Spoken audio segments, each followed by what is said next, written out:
if you are not interested. Hello, Port Jervis families. Principal Murata here, along with Miss Cook. It is December 1st. Thank you for joining us for our third virtual evening. I think we had to cancel one, so it's still the third one, but we only have had two.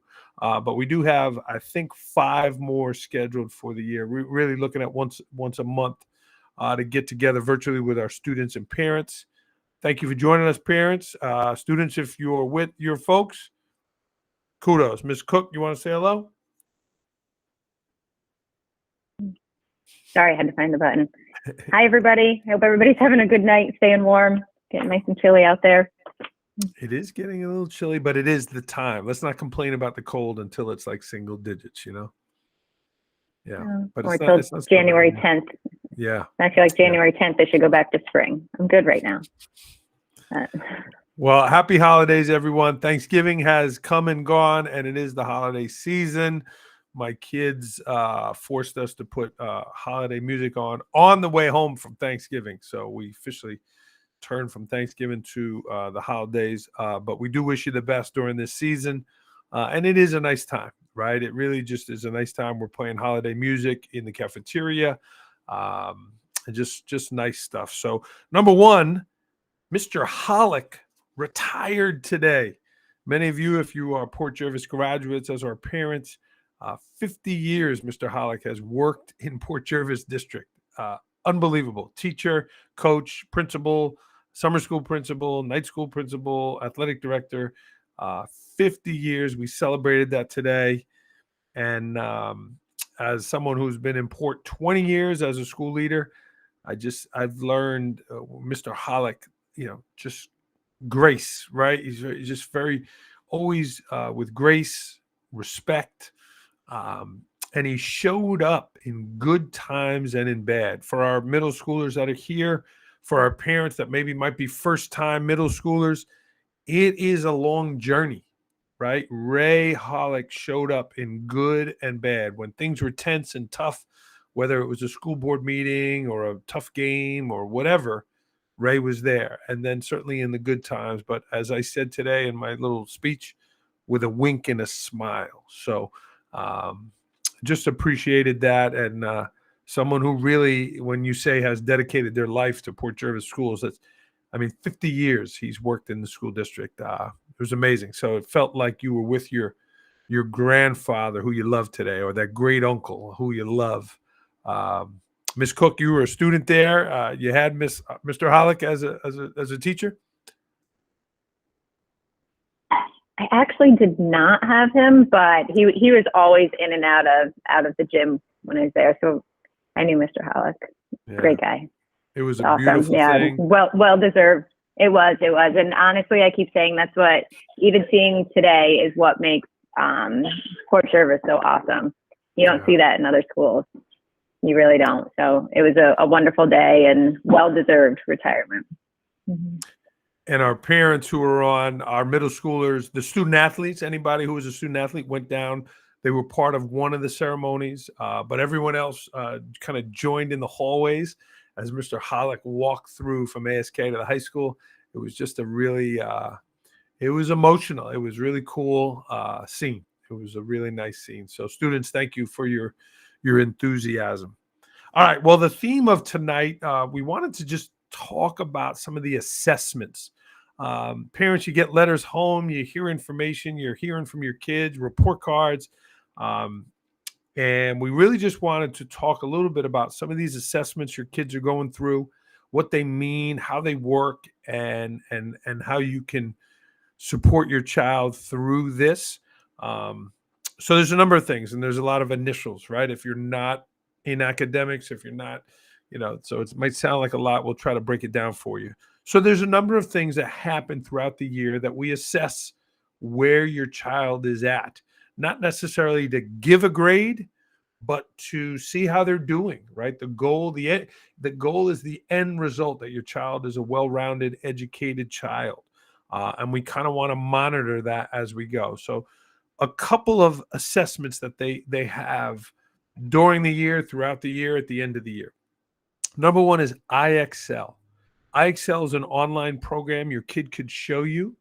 It is in math and English, and it's an ongoing kind of assessment. Your kids can take small assessments. The system kind of grades them where they're at, and then as they advance, the system advances. If they struggle, the system adjusts to it and kind of tweaks the questions so they then can be successful and move on. It's not like when we were kids, moms and dads, that you just got it wrong, you got it wrong. The thing adjusts to their learning so they can eventually get it right and then build from there. That is ongoing. Ms. Cook and I are going to take a break here with IXL this month, get them locked in to where their level is, and then grow from there. That's called their diagnostic portion of it. But really, it's ongoing. Kids use it in study hall, and they do use it in their math and ELA classes.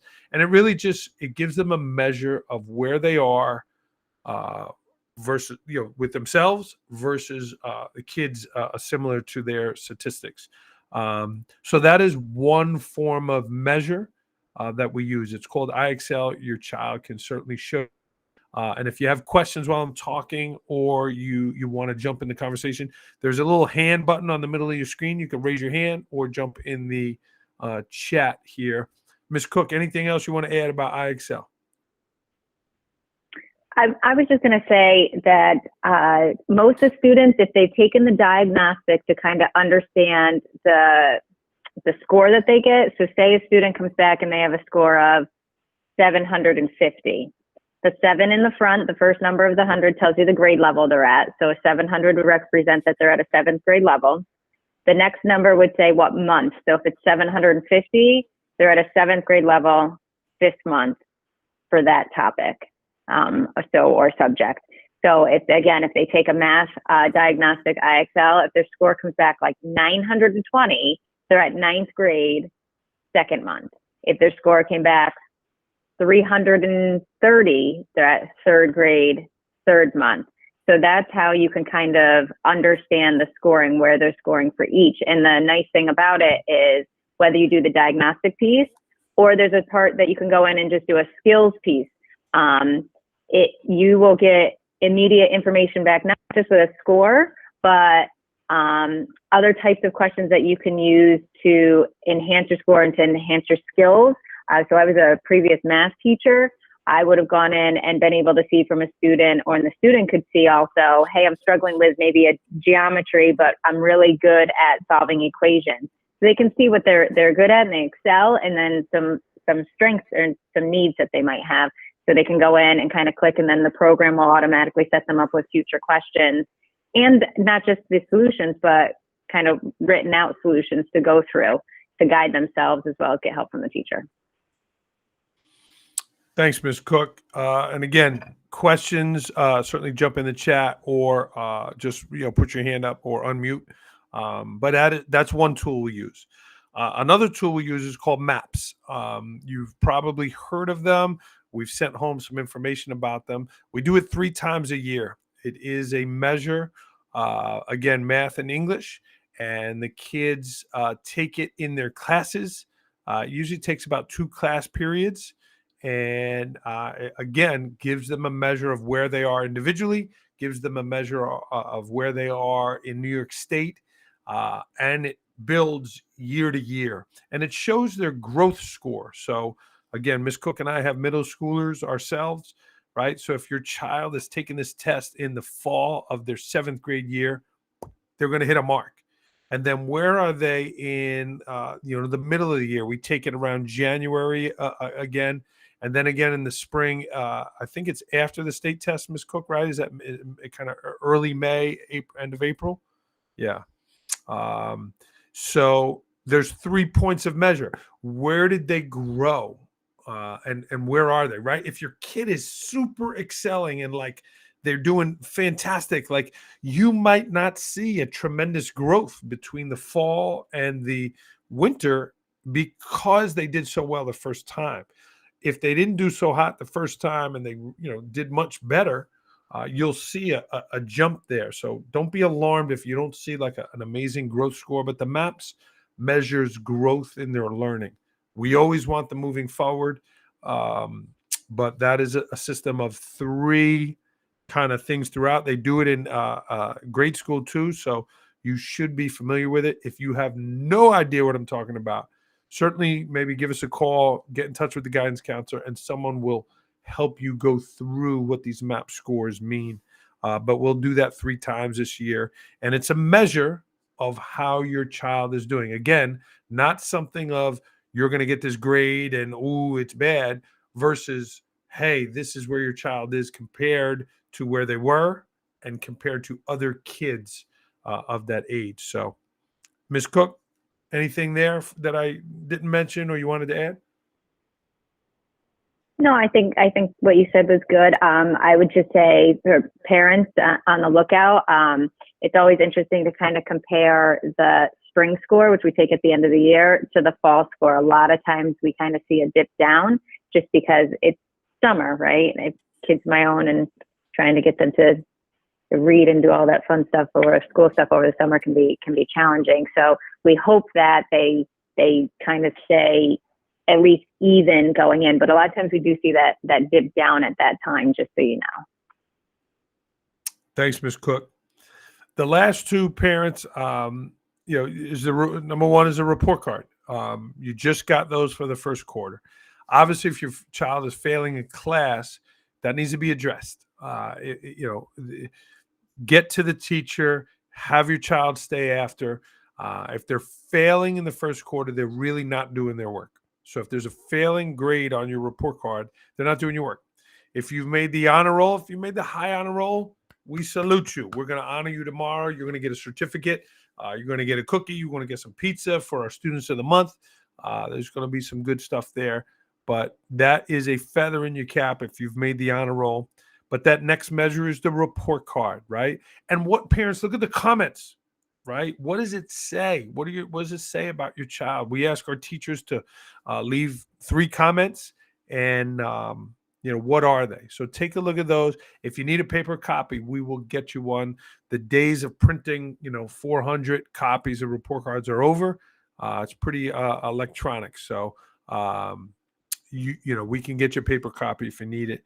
And the last one is these New York State exams. The days of kind of opting out and I'm not taking it, like those days are over. It's an assessment, just like these other 3 have talked about. It's a measure of how your child is doing. Parents, we encourage you to have your child take it. There's no opting out at the high school.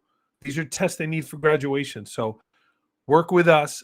Have the children take these exams here. It's a measure for the school. It's a measure for you. And it is a practice in taking these exams, which they're going to take for the next 6, 7, 8 years. They get their master's degree. They're going to get a professional degree. They're going to take more of these type of exams. So get going with that. And we will explain more. Ms. Cook and I will have a specific 7th grade night, and we'll have a specific 8th grade night where we talk about the exams. We talk about specific things for those grades. All right. I'll pause here. Any questions? You can unmute, you could raise your hand, or you could go in the chat. Any questions about anything we've talked about so far?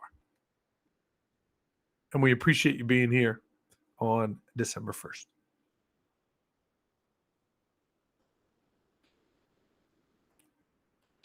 All right. Well, if they come up as we're talking, jump in there. The next thing was activities. We've turned the page. Unbelievable. I wrote today in an email. Like, I can't believe it's December already. Like, I feel like we had open house night like 2 nights ago. But winter sports have started. Sports aren't for everyone. But if your child is playing sports, great. If they're not, but they like sports, right? There's kids that like sports, but might not be good at them. Be a manager on the team. Be a statistician. Be someone who's involved with the team, right? Maybe you like numbers and you want to chart the stats of the girls basketball team. Like, come on. Maybe you want to be a manager for the wrestling team. We had one of our girls years ago. She went to Iowa. University of Iowa, which is like a national wrestling program. Olympians come out of there. She was the manager for Iowa wrestling, and then that turned into her being a manager for USA Wrestling. Sydney Shawstruck, you won't get mad that I mentioned your name on the middle school meeting, but like, wow. And she was a girl that just like wrestling, and she worked for us as a manager at high school, and she went on to the University of Iowa to be a manager. So if your kid is not athletically gifted, that's okay. You could still be involved in the team. That's number one. Same lines here. I know Camilla Nyland is on here. She's a musician. Like the musical is coming up. There's kids that want to be on the stage. There's kids that want to be behind the stage. There's kids that want to paint the stage. Get involved in the program. Miss Cook is here. She musical. She put her hands on the keyboards today. I was like, oh my God, I thought Billy Joel was next to me. Like, there's some people that want that, go for that. But if that's not your thing, you can still be involved. And again, behind the stage, stage crew, painting, building, all of those kinds of things to get involved. And our clubs are ongoing. Miss Cook and I walk around the hallways at school. Vex Robotics, Art Club, Stock Market Club. So many activities. Classrooms are filled with kids. Gaming club. We might have to hire a bouncer here soon, Miss Cook. I don't know what's happening, but there might have been a fire code violation. There was so many kids in the room the other day. It was awesome to see it. Kids playing, kids having fun, kids competing. So get involved. The activities are there. Kids that are involved in school do better in school. That is a fact. And we are urging you to do that. Along those lines, things going on in our community. Beat the Streets. It comes to the Port Jervis Middle School about once a month. Those are on Friday nights, 6 to 9. They give pizza. They're in the ASK gym. We announce those, and that's a great night. The Port Jervis Rec Department and Teen Night, those things are happening. And we announce those as well. And our next dance is just around the corner, February 3rd. We had an amazing time at our first dance. It was incredible. Just the spirit of the kids and the everything. It was, people like to talk about the bad things with teenagers in middle school and maybe some of the bad things that happened. Miss Cook, it was a beautiful night. It was a wonderful night, and we had an amazing time. You want to chime in on anything about activities, Miss Cook? No, I agree. I feel like we have a ton of stuff going on. A lot of teachers offering different things after school. Monday through Thursday, there's also our STAR program, Students Taking Academic Responsibility. So if you need help in really any subject, a teacher is there. We have multiple teachers, though, that stay after on their own to give help. There's a ton of stuff going on. If there's a club or activity that you're interested in that we don't have, let us know. Because we have a lot of staff that is just really willing to go out there and do whatever for the kids. There's newspaper club, art club, I think you mentioned. We've got like a media club. What's the one Miss Davis is doing? What's it called? Where they're learning digital media. Digital media. Club, so trying to get some club. Yeah, a ton of stuff. There was a great question here before that I was starting to answer, but about the honor roll list. So they asked, are the honor roll lists going to be posted anywhere? They are posted in the school. There is the certificates going out. Did we post those online, Mr. Marotta? I know we have in the past, and there, there's kind of debate. Do we make that public? Do we not? We did put it in the kids' Google Classroom. We did email it out, and it is posted in the school. And I do see both sides of publicly putting that out. I know some communities put it in the newspaper. Let's get some confirmation on that. Hey, let's take a quick poll here. We have 4 families here. Jump on. Do you think we should post that publicly, or should it be something that stays in house? I know we've done both, Ms. Cook. I know that. Yeah, we have on the website. So did it get on there yet, Ms. Cook? Is it on there? I don't.